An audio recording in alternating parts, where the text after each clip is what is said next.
اے ایمان والو، دگنا چوگنا سود نہ کھاؤ اور اللہ سے ڈرو تاکہ کامیاب ہو جاؤ،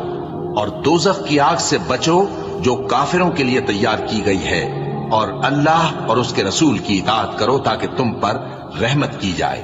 اور اپنے پروردگار کی بخشش اور اس بہشت کی طرف لپکو جس کا عرض آسمان اور زمین کے برابر ہے، اور جو پرہیزگاروں کے لیے تیار کی گئی ہے، جو آسودگی اور تنگی میں اپنا مال اللہ کی راہ میں خرچ کرتے ہیں اور غصے کو روکتے اور لوگوں کے قصور معاف کرتے ہیں، اور اللہ نیکوکاروں کو دوست رکھتا ہے۔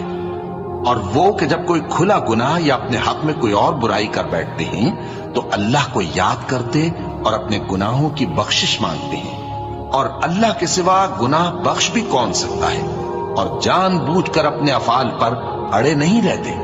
ایسے ہی لوگوں کا صلہ ان کے پروردگار کی طرف سے بخشش اور باغ ہیں